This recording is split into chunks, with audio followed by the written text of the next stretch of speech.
آج ہم ایک بہت ہی دلچسپ ذہنی ماڈل کو سمجھنے کی کوشش کریں گے۔ ایک ایسا ماڈل جو ہمارے سوچنے کا انداز بدل سکتا ہے، اور یہ آئیڈیا ہمیں ملتا ہے دنیا کے سب سے مشہور جاسوس شرلاک ہومز کے ذہن سے۔ ذرا اس سوال پر غور کریں، کیا ایسا ہو سکتا ہے کہ کیا سیکھنا ہے اس سے زیادہ اہم یہ ہو کہ کیا بھولنا ہے؟ اسی سوال کا جواب ڈھونڈنے کے لیے آئیے ایک کہانی کا آغاز کرتے ہیں۔ یہ کہانی کسی جرم کی نہیں بلکہ لندن کے مشہور پتے 221 بی بیکر اسٹریٹ پر ایک نئے روم میٹ کی آمد کی ہے۔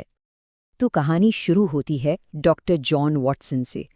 وہ ایک فوجی ڈاکٹر ہیں، جنگ سے ابھی واپس آئے ہیں اور لندن میں رہنے کے لیے جگہ ڈھونڈ رہے ہیں۔ اور یہیں ان کی ملاقات ہوتی ہے ایک ایسے شخص سے جو کہہ سکتے ہیں کہ ذہانت اور عجیب و غریب عادات کا ایک انوکھا مرکب ہے۔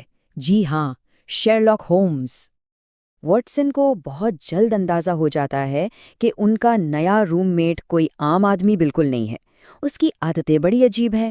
کبھی تو وہ بالکل خاموش اور اپنے کام میں مگن رہتا ہے، کیمیکل لیب میں یا پھر ڈائسیکٹنگ رومز میں دن گزار دیتا ہے، اور کبھی کبھی اس پر توانائی کا ایسا بھوت سوار ہوتا ہے کہ بس۔ لیکن پھر اس کے بعد کئی دن تک صوفے پر بالکل بے حس و حرکت پڑا رہتا ہے۔ ان دنوں میں اس کی آنکھوں میں ایک عجیب سی ویرانی ہوتی ہے۔ تو واٹسن کے لیے شرلاک ہومز کی شخصیت ایک دلچسپ معمہ بن جاتی ہے۔ اب واٹسن کا تجسس اور بھی بڑھ جاتا ہے، خاص طور پر جب وہ شرلاک ہومز کے ذہن کی گہرائیوں میں جھانکنے کی کوشش کرتے ہیں، اور وہاں انہیں علم اور لا علمی کی ایک ایسی عجیب دنیا نظر آتی ہے جس کا انہوں نے تصور بھی نہیں کیا تھا۔ بات یہ تھی کہ ہومز کی لا علمی بھی اتنی ہی حیران کن تھی جتنا کہ ان کا علم۔ مطلب ایک طرف تو وہ کچھ چیزوں کے بارے میں اتنا جانتے تھے کہ بڑے ماہرین بھی ان کے سامنے پانی بھریں، اور دوسری طرف وہ ایسی عام سی باتوں سے بھی بے خبر تھے جو اس زمانے کا ہر پڑھا لکھا شخص جانتا تھا۔ ذرا اس تضاد کو دیکھیں، ایک طرف کیمسٹری، اناٹمی، زہر اور سنسنی خیز جرائم کی تاریخ، ان سب میں ان کا علم گہرا تھا، لیکن دوسری طرف ادب، فلسفہ، سیاست، یہاں تک کہ نظام شمسی کے بارے میں بھی بالکل لائل۔